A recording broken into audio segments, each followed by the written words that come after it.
하나님 말씀 신명기서 5장입니다. 신명기서 5장 16절 한 절 말씀입니다.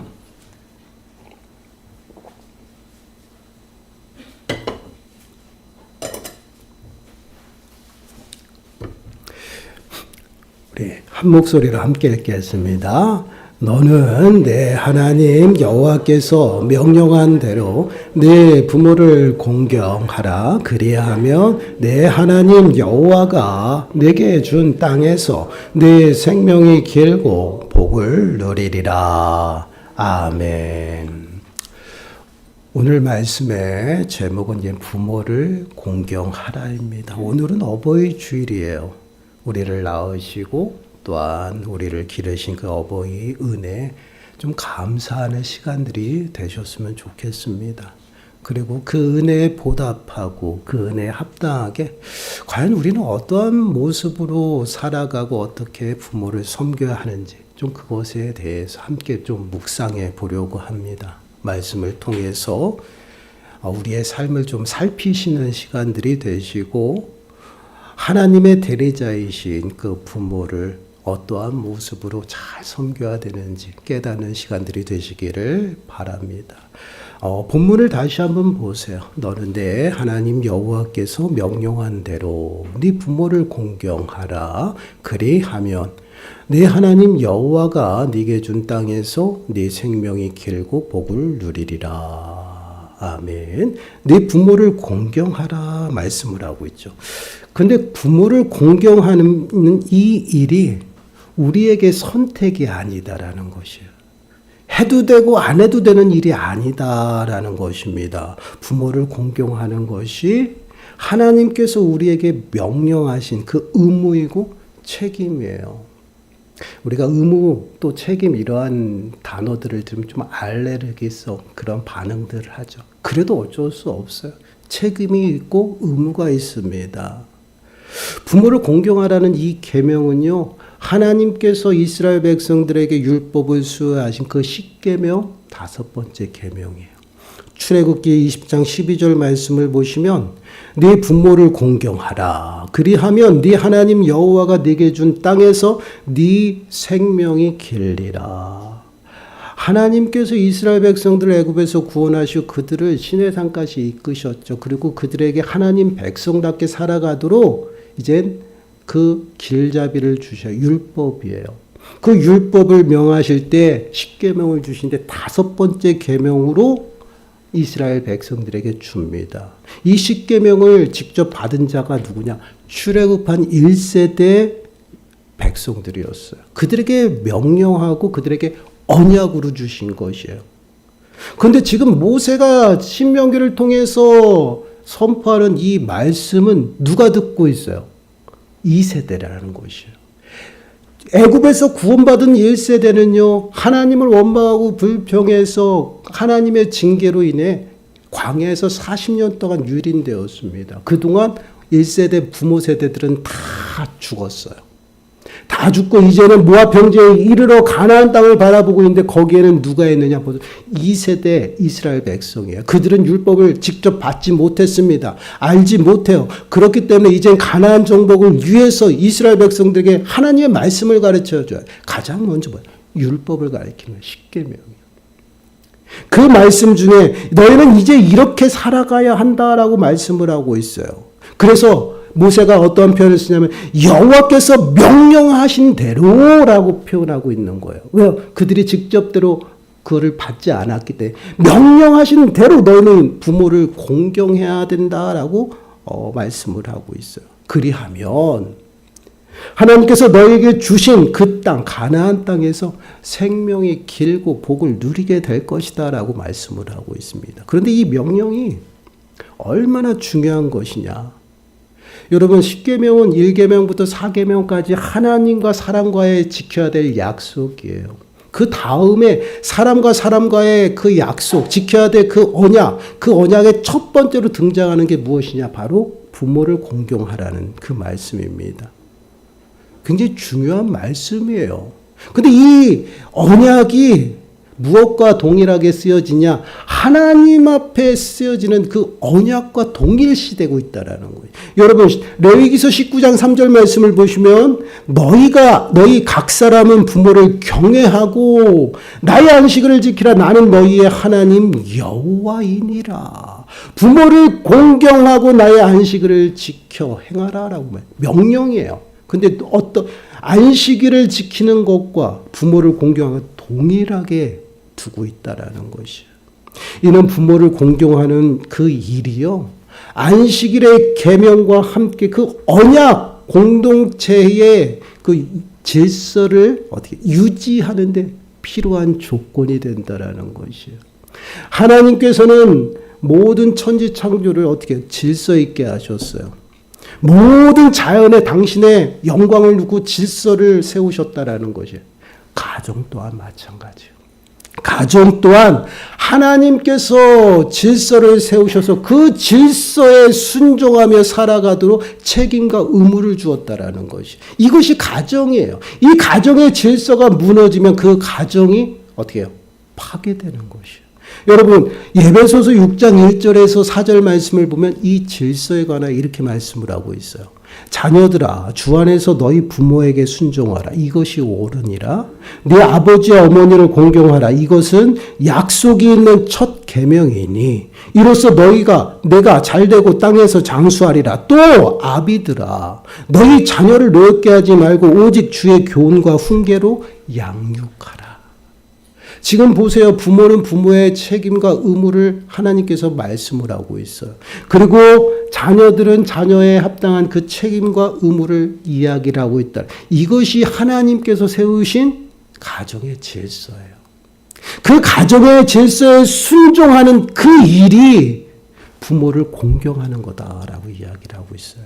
그래서 우리 자녀된 저희들은요, 부모를 공경하는 그 일이 선택이 아니다라는 거예요. 해도 되고 안 해도 되는 것이 아니라 반드시 행해야 된다. 이건 명령이에요. 그 명령을 순종할 때 우리의 가정의 질서가 세워져요. 그 명령에 순종하는 것은 하나님이 세우신 그 질서에 순종하는 것이에요. 그러한 가정이 어떻게 하나님이 기뻐하시고 복을 주신다라는 것이에요. 그래서 우리 자녀된 우리들은 부모된 자들에게 어떻게 부모에게 공경하라는 것이에요. 근데 이 공경이라는 이 단어를 보게 되면요, 무겁다. 이 무겁다라는 그 의미의 단어에서 이렇게 변천이 된 거예요. 파생된 것이에요. 그래서 이 공경이라는 이 단어가 이제 비유적인 그런 모습으로 쓰여지면서 존경하다라는 그러한 표현의 의미예요. 근데 보통 어떠한 사람들에게 쓰여지느냐? 아주 무거운 책임과 권한을 가진 그러한 자들에게 경의를 표할 때 쓰는 그런 단어예요. 부모를 공경하라는 것은 그 부모에게 아주 하나님께서 귀중하고 무거운 책임과 권한을 주셨다라는 것이에요. 그 책임과 권한을 부모가 감당하고 있기 때문에 우리에게 존경을 받기에 합당하다라는 그런 말이에요. 그러면 우리 부모는 어떠한 자들이에요? 하나님께서 우리 자녀들을 하나님 대리자로서 세워서 보호하고 양육하고 기르도록 세우신 분이 바로 부모라는 것이에요. 그래서 부모는 내 자녀를 키울 때 청지기적 사명을 가지고 키워야 돼요. 하나님의 자녀를 내가 몸소 잘 키워서 하나님의 자녀로 세워. 이게 부모로서의 책임이야. 이런 책임과 권한이 누구예요? 부모에게 있기 때문에 우리는 마땅히 자녀들은 어떻게 해요? 공경해야 된다라는 그러한 책임과 권한을 가지고 우리를 키우기 때문에 우리에게 존경받고 우리에게 섬김받을 합당하다라는 것이에요. 그것이 부모를 공경하다는 모습이에요. 그렇기 때문에 우리는 하나님을 경외하듯이 부모를 어떻게 경외해야 된다라는. 이것은 하나님이 세우신 질서예요. 가정의 질서예요. 이 질서가 파괴가 되면 가정이 파괴가 되는 것이에요. 그래서 골로새서 3장 20절 말씀을 보시면 자녀들아 모든 일에 부모에게 순종하라. 이는 주 안에서 기쁘게 하는 것이라. 자녀들아 모든 일에 부모에게 순종하라. 근데 주 안에서 이것이 어떻게 해요? 기쁘게 하는 것이다라는 것이에요. 부모를 기쁘게 하고요. 그 부모의 그 순종함으로 질서에 순종하기 때문에 그 모습은요, 하나님이 기뻐하신다라는 것이에요. 그래서 잠언서는 이렇게 말하고 있어요. 23장 25절에 네 부모를 즐겁게 하며 너를 낳은 어미를 기쁘게 하라. 즐겁게 하고 기쁘게 하라. 그러면 우리 자녀는 어떻게 기뻐해? 순종하라는 것이에요. 공경하고요. 또한 부모가 가르친 그 가르침 가운데서 떠나지 아니하도록 우리는 이 땅에 살아가야 한다. 그것이 우리 부모에게 기쁨이 돼요. 그리고 우리의 부모에게 즐거움이 된다. 그래서 그 모습에 합당하게 살아가는 것이 바로 효도예요. 여러분, 그 효도는 그 유교에서 가장 효의 종교 뭐 이렇게 이야기하면서 유교를 많이 이야기를 하거든요. 근데 유교는 종교가 아니에요. 정신이지. 근데 진정한 참된 효는요, 기독교가 최고예요. 기독교에서는요, 명령하고 있어요. 아니면 그에 합당한 심판이 임한다라는 것이에요. 그래서 기독교에서는 어떻게 해요? 끊임없이 살아계실 때 충성을 다하는, 최선을 다하는 것이에요. 이것이 기독교의 참된 효의 정신이에요. 그래서 하나님을 경외하듯이 부모를 경외하고 하나님을 섬기듯이 부모를 섬기는 것. 이것이 바로 기독교에서 말하는 효입니다. 이러한 효도를 하는 자에게 하나님께서 뭐라 해요? 생명이 길다라고 이야기를 해요. 그리고 더 나가서 뭐예요? 복을 누린다라. 근데 여러분, 생명이 길어지는 거고 과학이 발달해가지고 생명이 길어지고 있어요. 요즘에 100세 시대라고 이야기를 하잖아요. 근데 아직까지 100세를 살아가기 위해서는 병원에서 누워 있어야 돼요. 그게 살아가기가 너무 힘들어요. 이래서 그 100세까지 병으로 질병을 해서 꾸역꾸역 해가지고 100세를 산다. 기쁨이 돼요? 고통이지. 근데 지금 생명이 길다라는 이 표현은 무엇이냐면, 쉽게 말하면요, 건강하고 강성하게 100세 살게 하겠다라는 표현이에요. 세상 말로. 생명 그냥 단순히 연장하는 것이 아니에요. 그 사는 날 동안 복을 누리게 된다라는 강건한 모습으로, 누구에게? 부모를 공경하고 순종하는 그러한 자녀들에게 이러한 은혜를 베풀어 주시겠다라는 거죠. 근데 이러한 은혜가요, 단순히 부모를 공경하고 부모에게 순종하는 자에게만 그렇지 않다라는 것이에요. 부모를 공경하고 순종하는 이러한 삶의 모습은요, 하나님의 명령에 순종하는 것이에요. 이것은 포괄적인 것이에요. 하나님 말씀 앞에 순종하고 그 명령대로 살아가는 자들은요, 이러한 은혜를 약속하고 있다라는 거예요. 여러분, 신명기서 4장 40절 말씀 보세요. 오늘 내가 네게 명령하는 여호와의 규례와 명령을 지키라. 너와 네 후손이 복을 받아. 네 하나님 여호와께서 내게 주시는 땅에서 한없이 오래 살리라. 한없이 오래 살아갈, 누구에게? 명령과 규례를 순종하는 자, 따라가는 자, 그러한 자에게 은혜를 베푼다라는 것이에요. 부모를 공경하는 그 은혜와 동일해. 결국은 뭐예요? 우리가 부모를 공경하는 것은요, 하나님의 명령에, 그 명령에 순종하는 것이에요. 이것이 질서에 순종하는 모습이다라는 것이에요. 그러한 자들에게 복을 내려주시는데, 여러분, 그 복이 나에게서 끝나는 것이 아니다라는 것이, 이 말씀을 좀 새기셔야 돼요. 나에게서 끝나는 것이 아니라 내 후손이 복을 받는다라는 것이요. 아유, 얼마나 놀랍습니까? 여러분, 우리 자녀들이 잘 되기를 원하시고 복 받기를 원하면 내가 잘하면 돼요. 어떻게 돼? 부모에게 잘해요. 그리고 또 더 나가서 어때요? 하나님 말씀대로 순종하며 살아가는 거예요. 그리하면 하나님이 기억하신다라는 것이에요.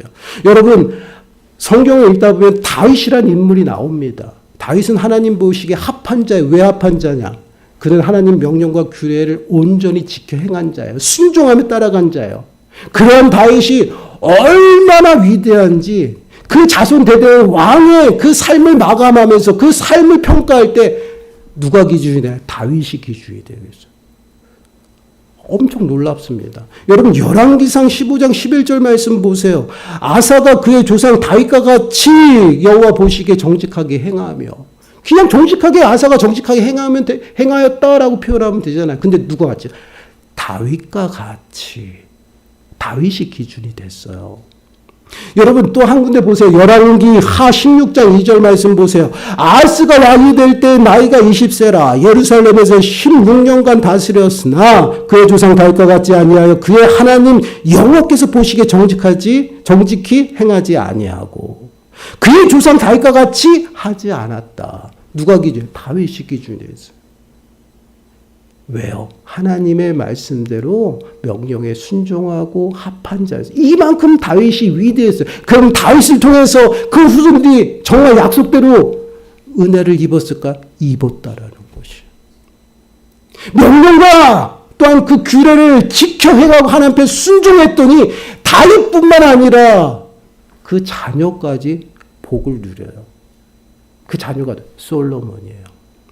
여러분 열왕기상 11장 34절 말씀 우리 한 목소리 읽어보겠습니다. 시작. 그러나 내가 택한 내 종 다윗이 내 명령과 내 법도를 지켰으므로 내가 그를 위하여 솔로몬의 생전에는 온 나라를 그의 손에서 빼앗지 아니하고 주관하게 하려니와. 누구를 기억하셔? 다윗을 기억하셔. 이 말씀이 어떤 말씀이냐면요. 솔로몬이요. 정말 초창기에는 왕이 돼서 초창기에는 하나님 앞에 정말 잘했어요. 잘 섬겼어요. 순종했어요. 그런데 말년이 되면서 하나님을 잊어버려요. 그래서 하나님이 그에게 선포해요. 너에게 모든 나라를 빼앗아서 신하에게 주겠다라는 그 여로보암이에요. 주겠다라고 이야기를 해요. 근데 하나님이 누구를 기억해요? 다윗을 기억했더라. 그래서 솔로몬의 생전에는 살아있는 동안에는 내가 그 나라를 다 빼앗지 않겠다. 다 주관하게 만들어 주겠다. 그래서 솔로몬 때는요. 나라가 분열이 된 게 아니었어요. 분열이 되지 않았어요. 솔로몬이 죽고 나서 그 아들 르호보암 때 비로소 그것도 하나님이 약속하신 다윗에게 약속하신 그 다윗의 왕국을 영원히 지켜나가기 위해서 그것을 이어가기 위해서 한 지파만 남겨두는 거예요. 그리고 다 뺏어가지고 여로보암에게 줘요. 누구 때문에? 다윗에게 약속. 그만큼 우리의 삶이 어떠냐에 따라서 자손에게 자녀들에게 복이 임한다라. 왜요?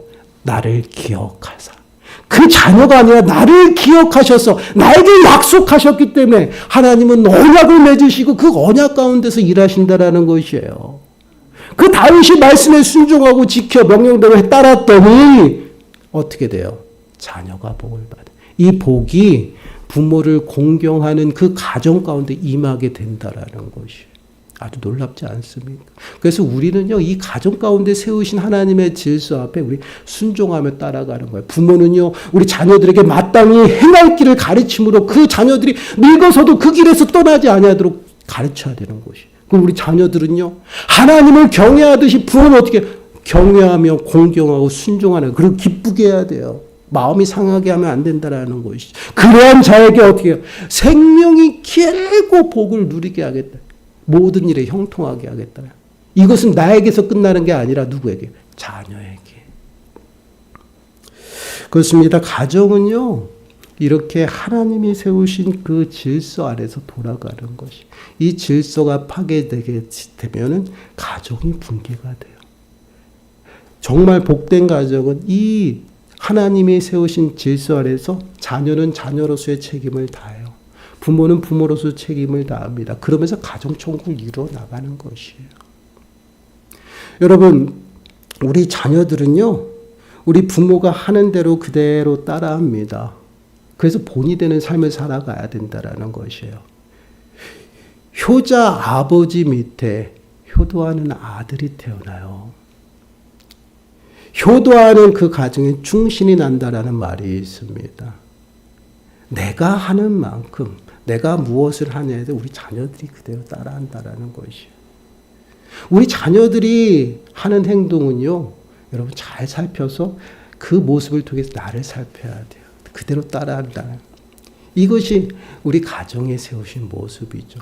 그러면 하나님의 질서 앞에 순종하는 자는 복을 누려요. 그러면 순종하지 않는 자는 어떻게 될까요? 심판이에요. 여러분, 신명기서 27장 16절 말씀 보세요.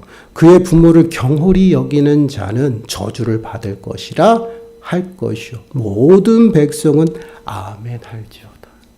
부모를 경홀히 여긴 자는 저주를 받는, 경홀히 여긴다는 이 단어, 말은요, 모욕하고 멸시하는 것이요, 천대하는 것이요. 이것이 경홀히 여기는 것입니다. 그러한 자는 저주를 받아요. 하나님의 심판을 피할 수 없어요. 출애굽기 21장 17절 말씀 보니까 자기의 아버지나 어머니를 저주하는 자는 반드시 죽일지니라. 저주하는 자, 이 저주라는 이 단어가 하찮게 여기는 것을 얘기해요. 우리가 얘기하는 너 그런 벌 받아 막 그런 것이 아니라 하찮게 여기고 보잘것없이 여기는 거, 가볍게 여기는 거, 이런 모습 어떤 멸시하는 거, 천대하는 것이에요.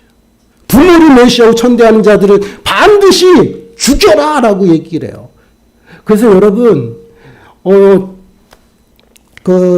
잠언서에 보면요, 부모의 그 훈계를 듣지 아니하고 순종하지 않는 자는요, 성읍으로 데리고 나오라 그랬어요. 성읍이 어디예요? 재판장이에요.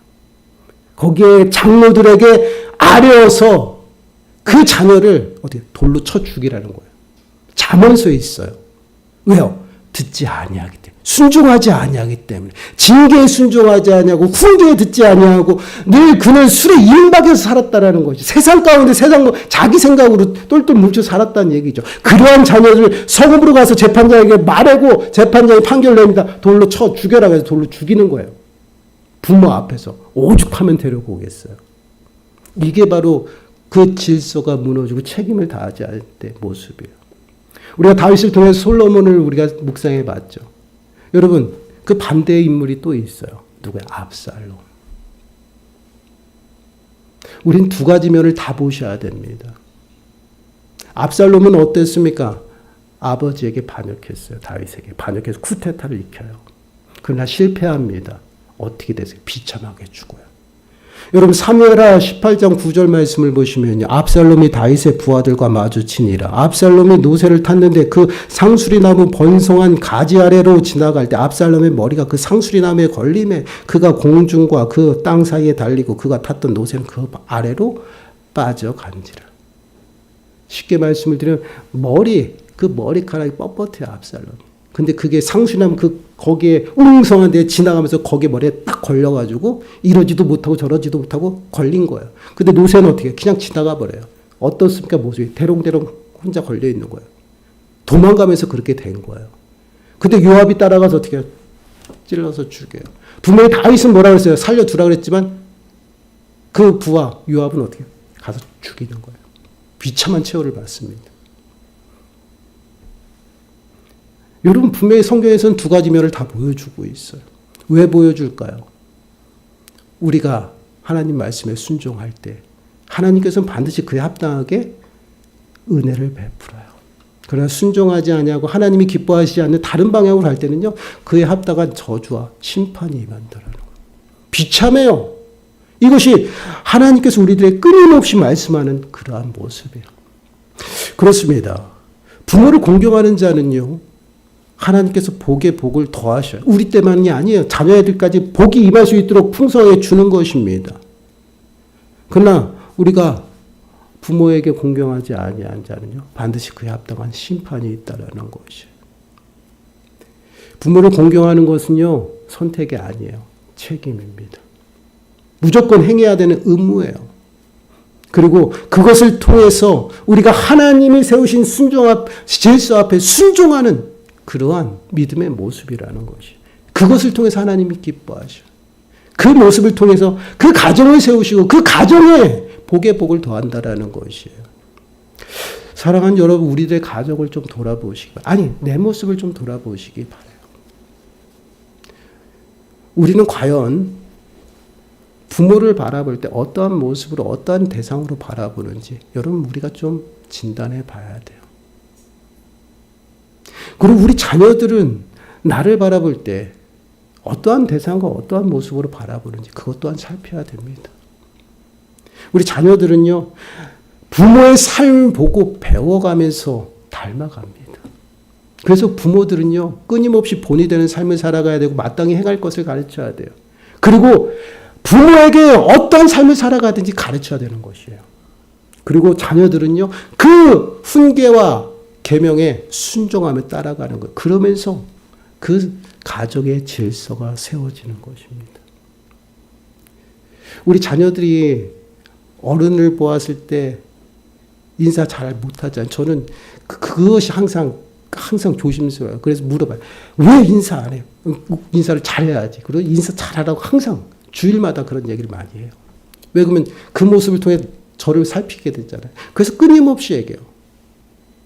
여러분 우리 공동체에서 우리 자녀들이 예의 바르지 못한 그런 모습은 내 모습이에요. 여러분 살펴야 돼요.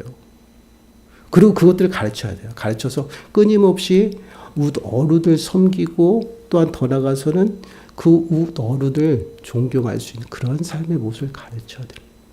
그래야지 공동체의 질서가 세워지는 거예요. 하나님이 그 질서를 세우시고 그 공동체가 복되게 하셨다라는 것이에요. 믿음의 공동체 또한 가정 이 두 가지가 장차 임할 천국을 몸소 경험하는 거 이 땅 가운데서요. 그러한 두 공동체에 하나님이 질서를 세우셨다라는 그 질서는 반드시 우리가 지켜 해가고 책임을 다할 때 하나님께서 은혜를 베풀어 주시는 것이에요. 우리의 가정을 한번 돌아보시기 바라요.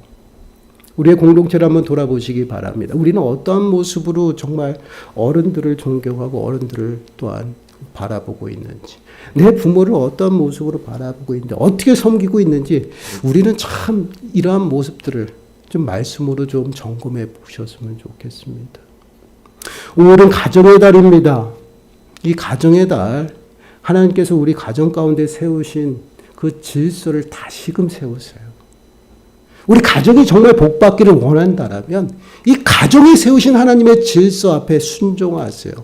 부모는 자녀들을 마땅히 행할 신앙 교육을 하시고요. 우리 자녀들은요, 마땅히 하나님을 경외하듯이 부모를 경외하세요.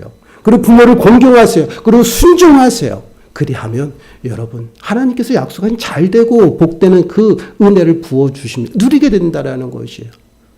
올 한 달 정말 이러한 은혜가 우리 가정 가운데 임할 수 있도록 우리가 스스로 말씀에 굳게 서서 우리의 가정 가운데 질서를 세우시고 책임과 의무를 다함으로 하나님을 기쁘시게 하고 하나님의 기쁨이 되어서 가정, 천국을 이루는 저와 여러분들의 가정이 되시기를 간절히 축원합니다. 기도하겠습니다. 하나님 감사합니다.